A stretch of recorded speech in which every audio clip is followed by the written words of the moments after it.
Good afternoon and welcome to Good Afternoon Ghana.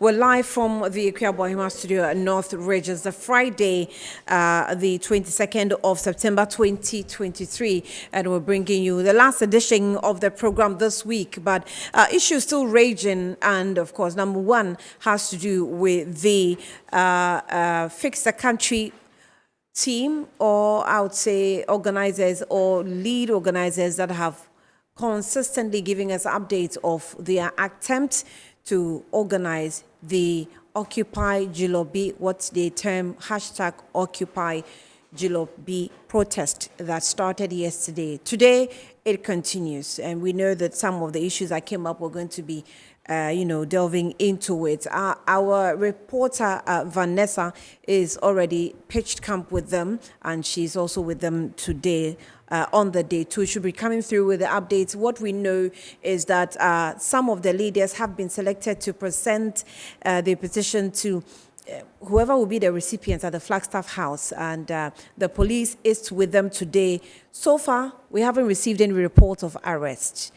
If it does, we'll bring you the updates. But as it is now, we can tell you that today has been, I think, more peaceful than it was yesterday. We'll be having this discussion this afternoon with Samson Ladi Anyeni, who is a private legal practitioner and also host of Newsfile on Joy FM. We also have Adib Sani, who is a foreign policy and security analyst, who join us. And Bernard Mona is also a politician and a lead campaigner for Arise Ghana. They also joined the Fix the Country team as far as this demonstration or protest is concerned. And Bridget Otu, our own broadcaster here at Metro TV, was also a part, and she was one of the protesters that was molested yesterday. We'll have her with us also in the studio. My name is Ania Fompofu. We have a packed afternoon, but we'll make sure that we'll bring you every bit of it before our time is up. Let's take a breather. I'll be back shortly with more.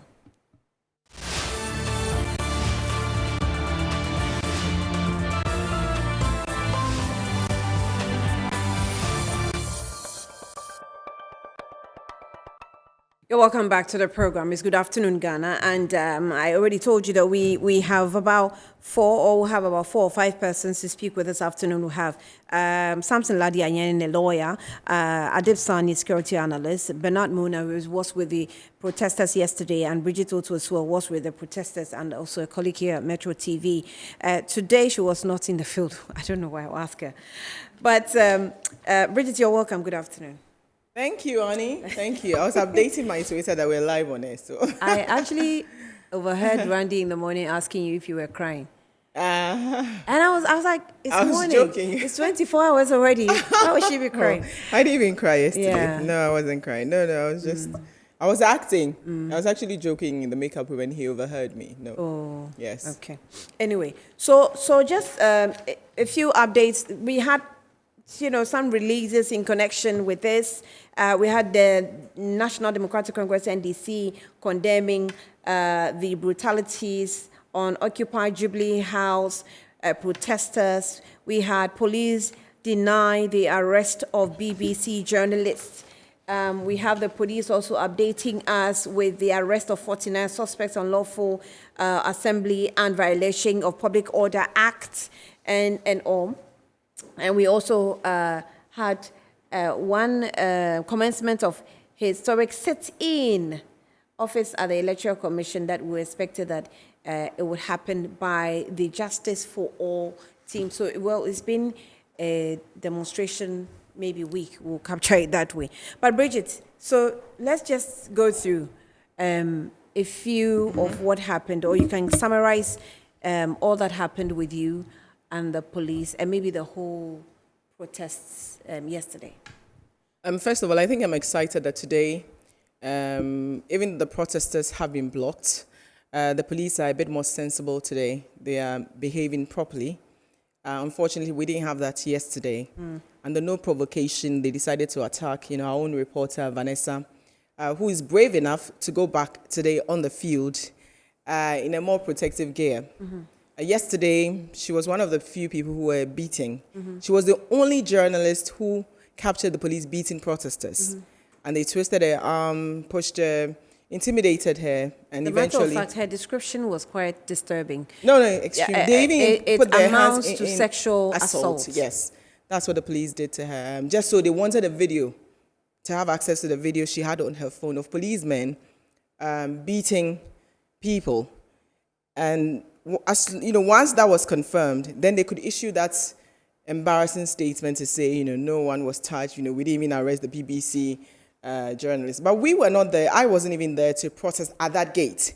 I was there to use my name, and as somebody who believes that she's of good standing in society, to stand in and bail or act as surety for persons who have been arrested. Mm-hmm. Also, there was a woman whose son, Kevin Boachin, which have been screaming since yesterday. The basketball player, yes.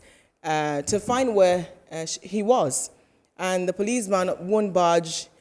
People come, they let them go in, who were not, more important than us, were asked, they could drive into the police compound, but we were denied access. Even that did not annoy us. We stood outside, calmly, just talking. And I was on a Twitter space talking. Next thing I knew, there was, this whole commotion around me. Oh, so you were on that Twitter space? Yes, I was in a Twitter space. I think I joined somewhere later in the Talk afternoon. your shit, something like that, yes. So I was just on the space talking. And the gentleman who brought me the phone was the one who was beaten by the police. This morning, he posted the bruises on his body on his Twitter page. Yes, I saw that. George, at the time, I didn't know his name. So while I was talking on the Twitter page... So he was the one that Vanessa had the opportunity to record whilst he was being beaten? He and others, yes. Okay. But yes, she definitely Allegedly. Witnessed that one. Okay. I saw it. I saw them beat the guy because they dragged him in. They dragged me. But at the gate, I don't know what happened, whether the police had a change of mind. They let go of me. And then I could process what had happened. At the time, it didn't occur to me that they were actually attacking me. Mm-hmm. It was the video I saw, then I realized that, I think the you were, police instantly officer, you were shocked. No, yeah, I saw in the video as someone who was just struck with shock. Yes, I didn't realize that I was under attack. Yeah.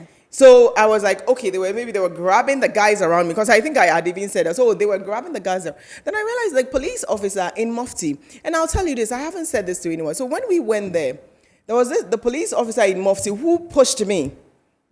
At the time when we got there, I realized he was agitated, like he was trying to get us angry. He had this attitude around him of someone who is ready to fight. And I had told myself, before I left Widimba with my husband, that I left my husband behind, that I was not going to engage in anything. He told me to stay safe. I promised him, though, of course, I'm not going to engage myself in any altercation. Oh, no. So when I got there and I saw the attitude of the police, I had already psyched myself that, no, I am not going to engage in anything. So let me just stay here. If they say I cannot go in, it's fine. I can stand here and wait. Hopefully, they can go in and tell us if Kevin is there, if Vanessa, and I told them that I had a reporter in there, Vanessa, if she was there. So we stayed at the gates just waiting, hoping that they'll tell us something. Nothing.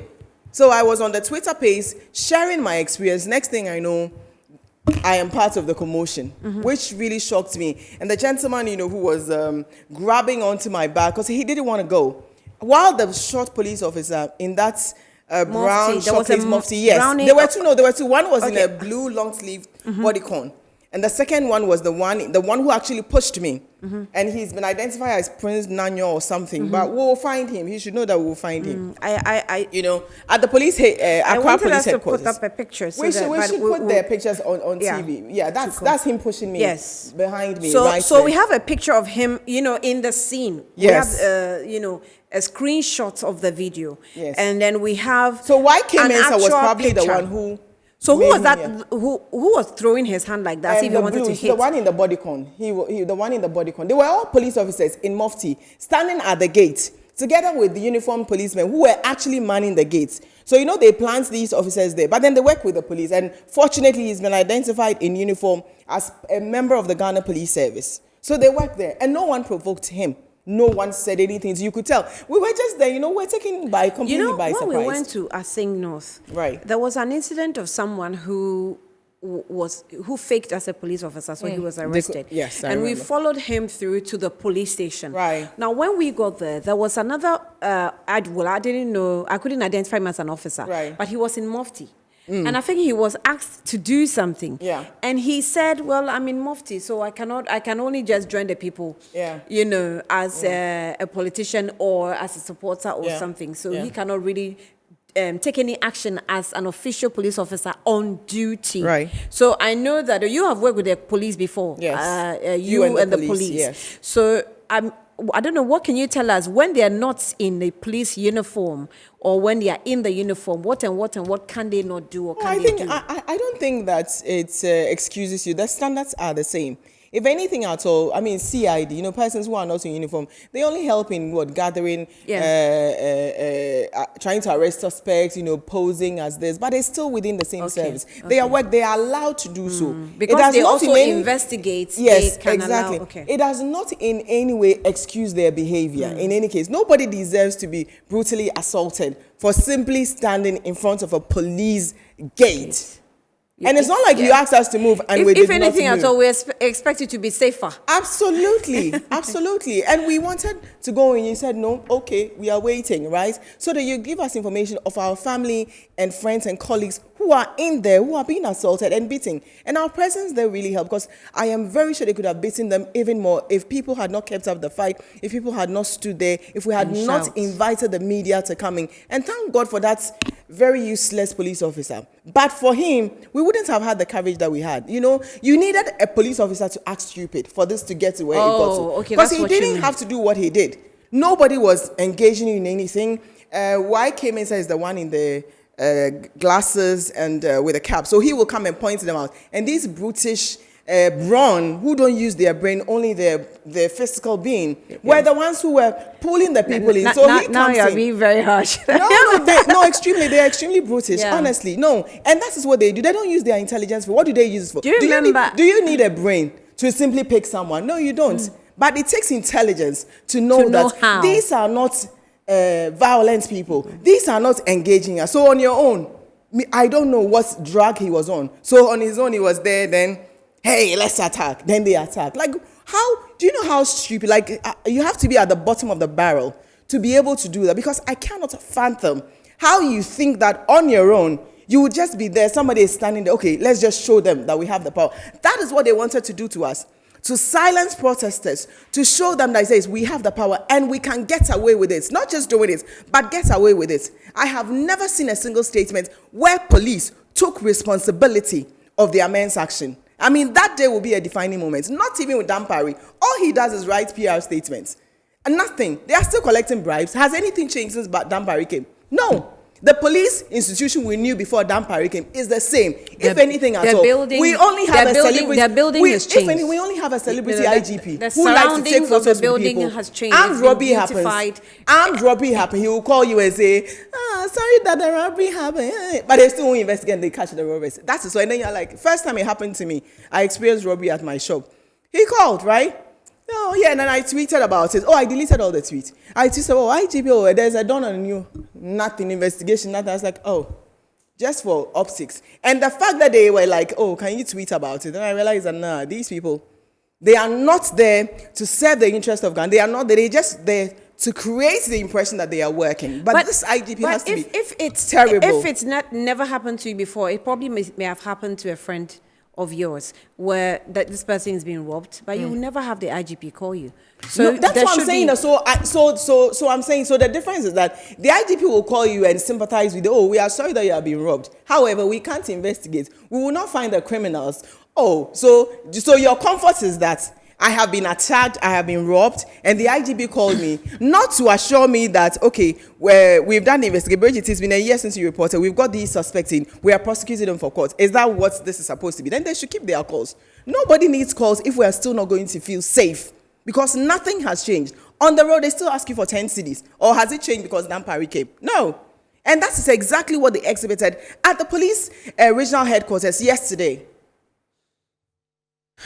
So that's the obviously enraged Bridget Otu, or one of the molested persons at the. And mind you, some of you, I've seen some tweets, comments, posts on social media platforms accusing her as you're attacking her with politics. because she's a journalist. It's like she lost. And She lost I the know, right I don't to- even mind with I those know, things. I know. I mean, those are someone needs an excuse, right, to put you in a certain box. I've never denied that box anyway. But you putting me in a box, has that put money in your pocket? I mean, has your rent gone down? Has your salary been increased? Has corruption escaped? So take me out of it. Without Bridget Otu, do those issues exist? Are we in an economic crisis? Is there mismanagement going? Do you need Bridget Otu to tell you that? Like, if you're actually waiting for Bridget Otu to tell you there's hardship, then there's a problem with you. I'm only adding my voice to the thousands of youth who are frustrated, to the thousands of people who cannot get jobs, to the thousands of people who are afraid to speak up because of how this government will treat them. And that makes me what? A Ghanaian. And that's the most important thing. On that note, let me engage lawyer Samson Ayen. He is the host on Joy FM weekend program, political program, and he also had two pieces. He actually wrote two pieces on democracy. One was Samson's take, democracy in danger. The other was Samson's take, democracy in danger. Stop the police now. Part 2 of that. So, lawyer, thank you so much for your time. You're welcome to Good Afternoon, Ghana. Good afternoon. Right, and thank you for your time. Firstly, I'm not sure how far you think your take that you wrote, the part 1 and 2, how far do you think this has gone down well with either the people, the normal persons, or the ordinary people in the country, or those in authority? Please ask the question again. Just when you introduced me, my line just went off. My Oh, I'm internet so got sorry. really bad. Right, I'm so sorry. So I'm asking that the part 1 and 2 of Samson's take on democracy in danger, stop the police now. How far do you think, maybe 2-3 days of our reviews, how far do you think it's gone down well with either the people in authority or the ordinary Ghanaian? It's actually a 3-part series. I Oh. did a third one. Oh, okay. Yes. I did a third one, and I can tell you that I know for a fact that those who matter have reviewed it, and they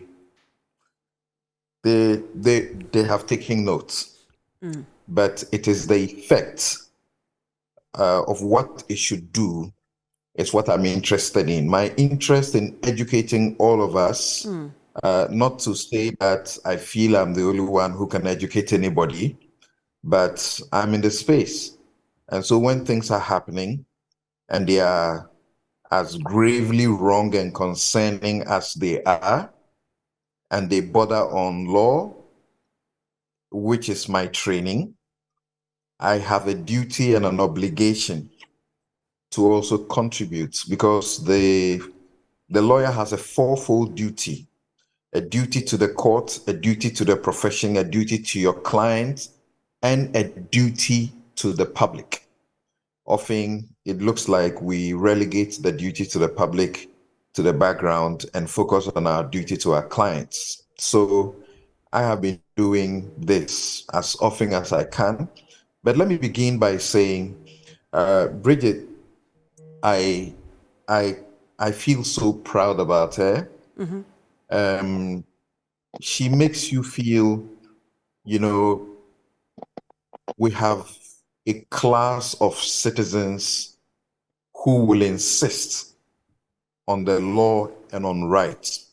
So this morning, not too long ago, she has inspired a statement that I have put on social media. Somebody said something about her, and I wrote a comment, and I decided to convert it into a certain kind of philosophical statement. So I said that the conviction for social justice ought to be a natural predisposition. Right. Then I said, history teaches us that those with such convictions they live even when they are dead. Social justice requires that, there should be equal opportunities, economic, political, what have you. There should be equal opportunities, treat people the same way, sort of. So I wanted to know that despite what the gullible partisans throw at her, many citizens hold her with such pride, and she should not let, like she said, allow those things to detract from who she represents and the kind of brain power that she brings to bear in the things that we see her engage in. Fact is that political organizations or political parties are not criminal organizations in this country. So belonging to a political party, is not a crime. Not a crime. But you must show that you have a head, even when you belong to a party. A while ago, I pulled up something that happened in 2016, was it? Yeah, or 2015, where the Let My Vote Count Alliance were doing a demonstration against the voters registration process or the voters register. Right.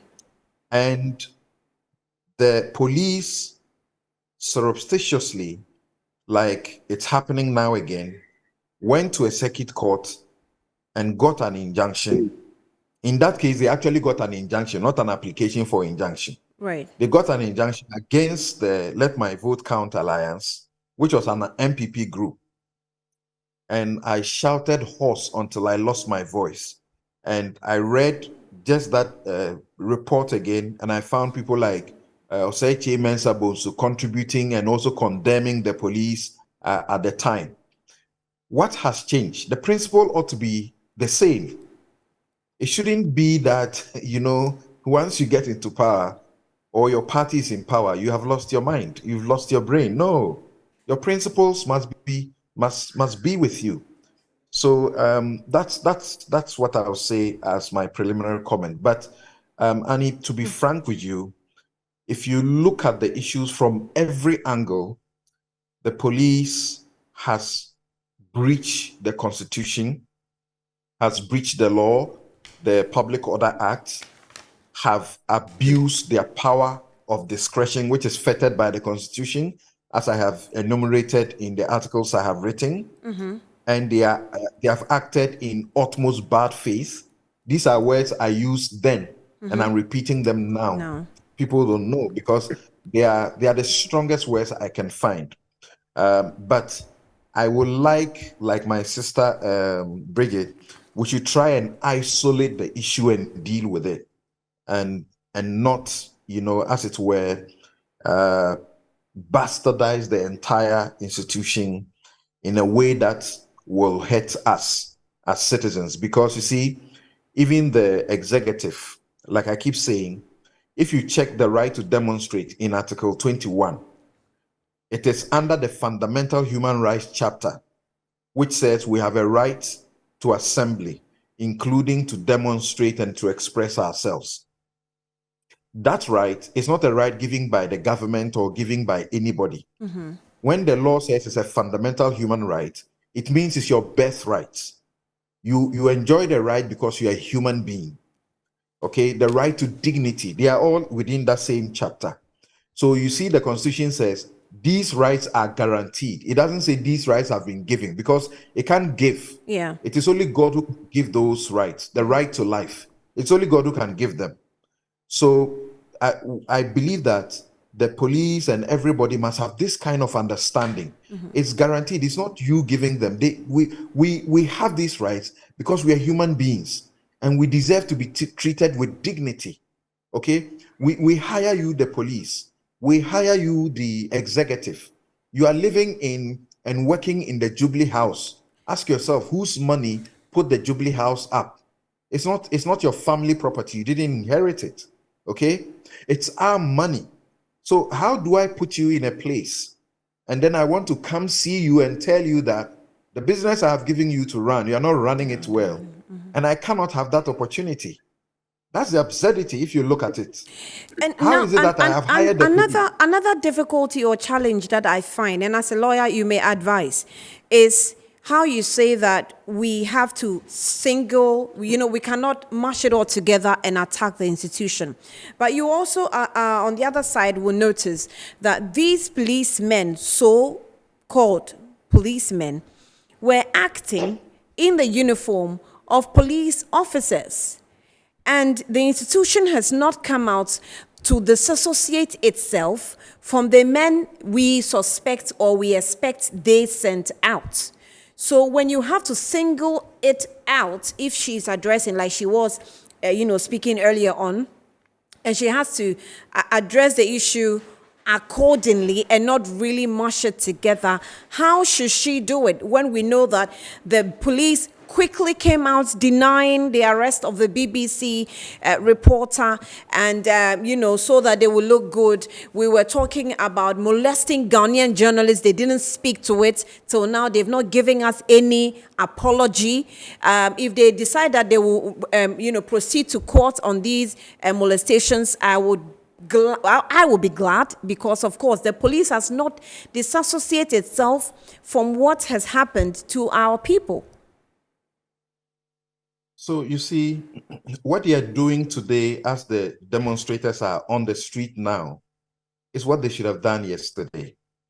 I agree with you, but you see, the police cannot disassociate itself as an institution from what is going on.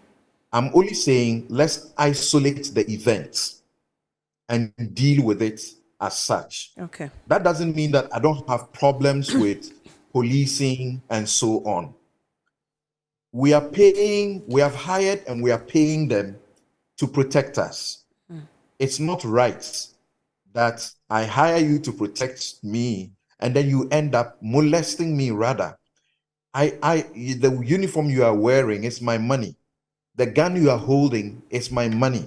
And that's the only thing that differentiates you from me. When you close from work and you come back home, you are back like me.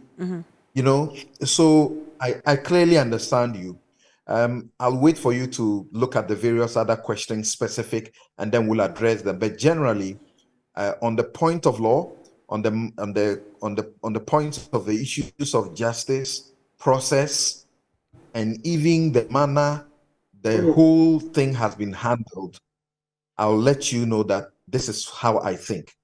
In every angle, every way you look at it, the police have acted in the most egregious way in violating the rights of the protesters. And we must speak up now before we lose these important God-given birthrights that are not given by any individual.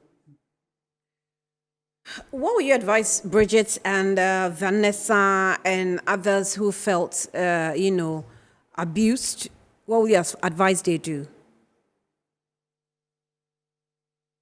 So, if you are assaulted, the laws are against assault. From the videos I have seen, I cannot see what wrong she did. You could see that people who were overzealous and who appear as if they had planned to be riotous. So it's part of the reason I say it is rather the police that have been that have put themselves in a way that breaches the peace and not the demonstrators. Right. You imagine that the demonstrators came out, right, and the police, about how many of them, so many hundreds of them that were put out, decided that they were going to do what they have done to them this afternoon. It would have been such a peaceful process as we are seeing. today. All this trouble that came up would not have been there. Now you have a right in law when you are assaulted to have a criminal action taken. Unfortunately, it's the police that will prosecute a criminal action.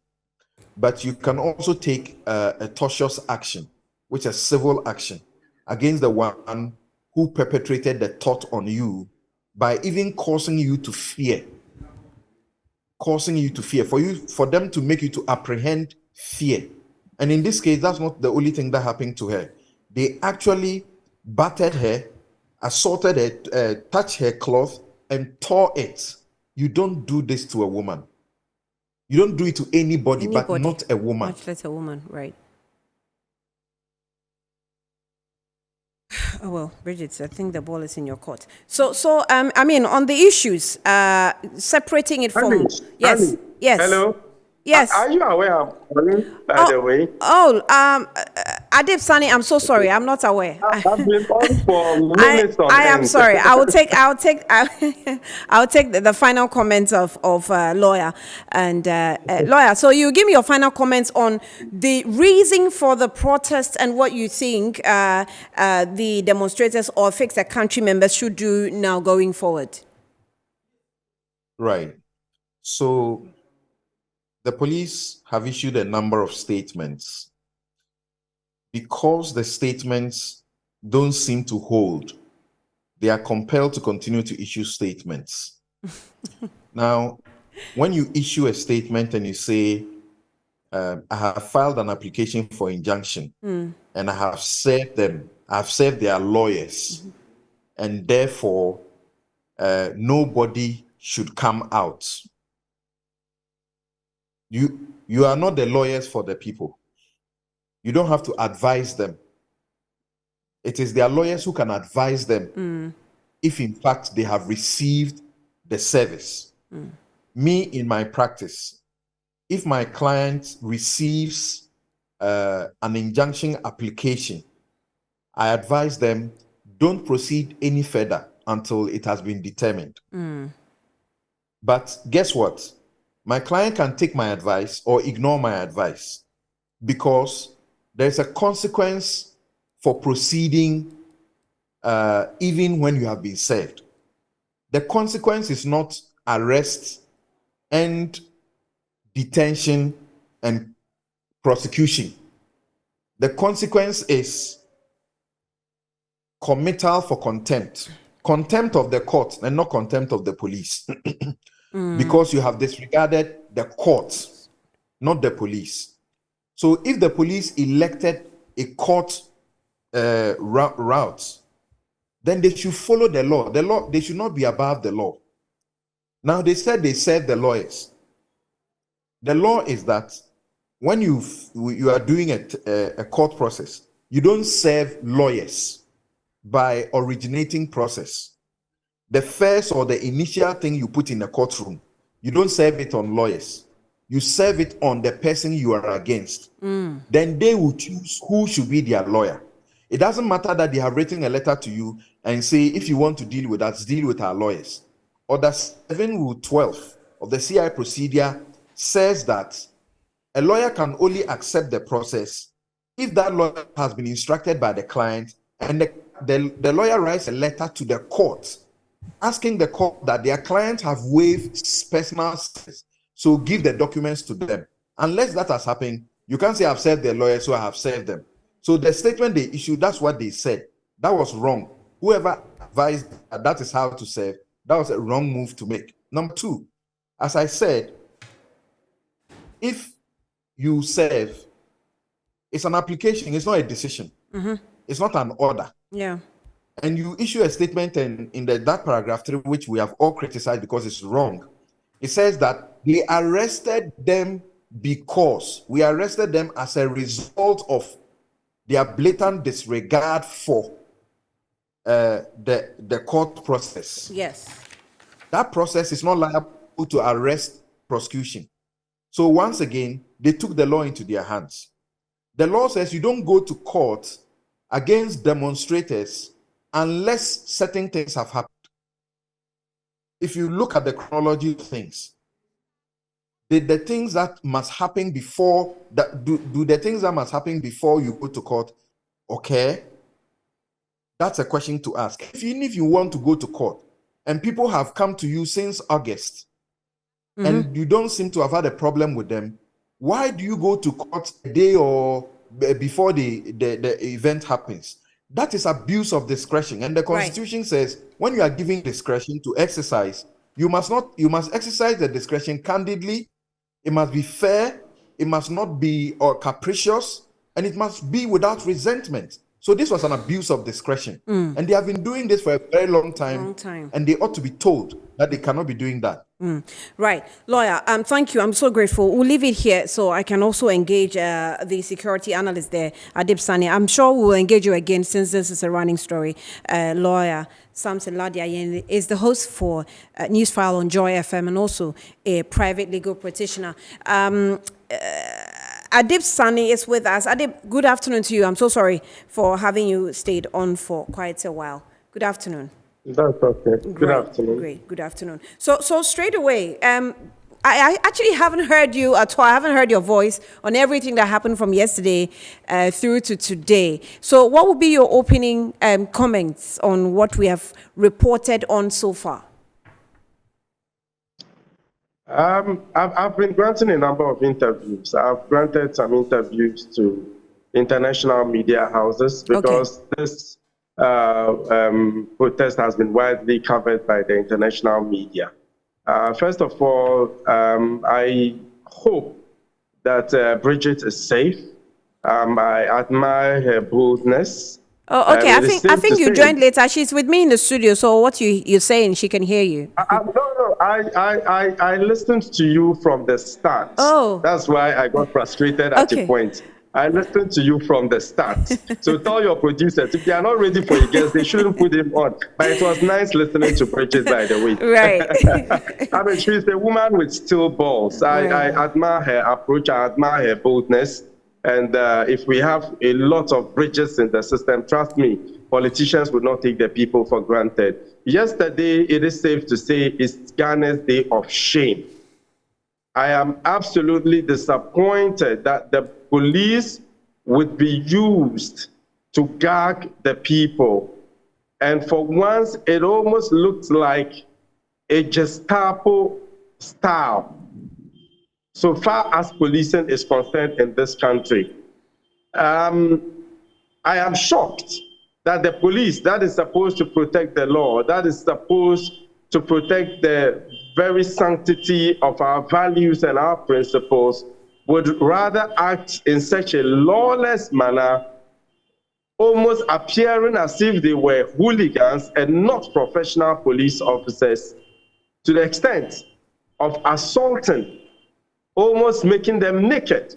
So, media practitioners. So not to cut you, not to really cut you, but let me ask this question. When we spoke with Oliver this morning on Good Morning Ghana, he indicated what happened to him. He explained or gave us a picture and described the men who came into the room where they were put in to beat them as men who had locks on, who had earrings, and the whole outlook was not what we know to be how professional police officers must dress up. We've seen videos of such people before. We've seen them engage in lawless activities before. A clear case in point, Ayawaso West Walcott. So it is not surprising that these hooligans are used to gag the people. And let me state emphatically that what has happened, that Kim Jong-un-like dictatorial tendencies have serious destabilizing effects. And we need to be very careful as a country, because if the people are hungry and would wish to express their hunger through protest, and you prevent them from doing so, you might be headed towards a very dangerous route. The team is speaking. I think Oliver is addressing them. I'm not sure if they are the flags of. Let's cross over and see what Vanessa has for us. Kindly hold on. We'll cross over and bring you the updates of what the Fix the Country team is doing now. We're told that Oliver is addressing. The protesters are still in the rain. You are here. Why is this? One of the things we don't have is resources. But the one thing nobody can take away from us is our heart and our resolve and our commitment to courage. This is what you are seeing. young people are speaking loud and clear to our democracy. Young people are demanding substantive improvements in our democracy. The rain is not going to stop us. We see this only as showers of blessings that endorse our message. That the heavens have opened up and are telling us that they are endorsing what we are doing. This is what democracy looks like. This is the beauty of what we fought for. The fact that some people are jeopardizing this democracy and we're refusing to speak up, that is what we are afraid of. So we are continuing to be here, rain or shine. This is the purchase of a democracy. That's why we are here. What action are you expecting now to move? This is the whole action. The essence of mobilization is to get young people together to demand better for themselves. We are doing that now. We are not expecting any more than what we are doing. So we are inviting anybody who is home. Let nothing stop you. Join your friends and make history together. Are you looking forward to going to the Jubilee House? As long as the police are here, we are blocked. But our end point is Jubilee House, and that's where we want to go. So if you don't get to the Jubilee House, We'll stay here. So if you don't get to the Jubilee House, We'll stay here. if you don't get to the Jubilee House, We'll continue to stay here. you've heard from Oliver Barker-Vormawor. He is the lead convener of hashtag Occupy Jubilee House. It is raining, but he is saying until they get to the Jubilee House, they are not moving an inch. But as you can see, the police is blocking them from moving.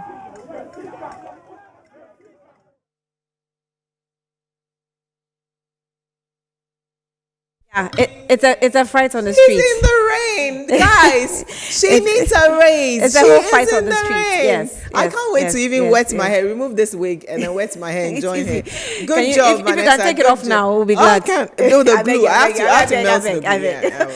So, Adib Sani, Adib, can you hear me? I can hear you loud and clear. So you saw the videos. I wish I were there. Seriously. I mean, But yesterday. I hope they will come tomorrow. So I get to join them. I listened. Because I had the this is opportunity to listen in on their Twitter Space meeting, and I think the plan was to carry this on all the way to December. I'm not sure if how consistent that's going to be, but I know in December there will be one or something of that nature. So maybe because Oliver is just Vanessa was insisting on the question, if that doesn't happen, what will you do? And he said they will still stay there. So that tells me that they're going to be staying there throughout. So I mean, how do you think the police should prepare for this? I mean, I'm sure that for now they must have been ready for what's coming. Well, the police is supposed to do the right thing. They are supposed to provide security, and if they cannot, so be it. But it's not in the place of the police to prevent a protest. There's no law in Ghana that says police can prevent a protest from happening. Even if it's anything to go by, that yes, indeed, the injunction was served, the police is not a court. They are supposed to go back to court for the court to decide whether there's a contempt or not, and direct what the police to do. But what is happening is just a clear case of lawlessness. And I mean, it is the right of the people to demonstrate peacefully. Is it not better than when people, go about perpetrating crime or go about destroying infrastructure?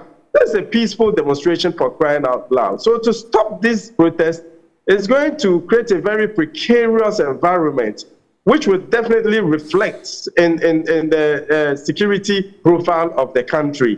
Because if people are hungry and are able to express themselves, at least that would reduce the anger.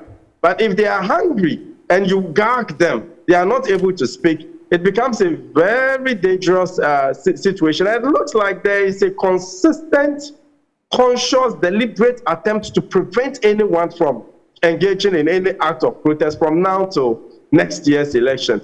And that will be very dangerous because people are suffering. Just last year, according to the World Bank, close to 1 million people were pushed into poverty. Yeah. According to the Ghana Statistical Service, a bulk of the youth population aged between 15 and 34 are without jobs, they are without education, they are without skills. The poverty levels keep growing by the day, the illiteracy level and all that. And for a lot of Ghanaians, when day breaks, what matters to them most, Annie, is what to eat just once a day. Yet you expect us to keep quiet about this. So I think that the people have a right. And just like Lawyer Samson Ladi mentioned, We are the employers. You see all these politicians riding in big cars, we employ them. We pay for everything from their salaries to even the toothpaste they use at home, Right. to the water they drink, their children's fees, their Right. travel allowances, the tickets, the business class. We pay for everything. So they should be answerable to us. And the security services would also have to understand that they are answerable to the people and not other people's, ego or perhaps political parties. Right. Adib, we'll engage you again. I told a lawyer, because it's a running story, so we definitely will engage you again. But I want to thank you for now and leave it here. We will definitely have you on when we need some more security help. But Simon, in Parliament, to you, Bridget, he says, "Good afternoon, my sister." Oh, Bridget, I was looking forward to get her good gobe. So, on this note, I'll take a breather. No, I'll My reaction when they put me on air was actually a reaction to the person's post. She just took a photo of us. Oh, your mic is off. Yeah, your microphone. I'm saying that my reaction when they captured me, I'd actually opened my Twitter and I saw Lydia's post. She took a photo in the studio and I opened Twitter. I saw it. I'm like, this picture is from the studio here. Yeah, sorry. Okay, What so did the let's take person it. say? We'll come back. We'll come back shortly. We'll be back shortly to wrap up. Yes.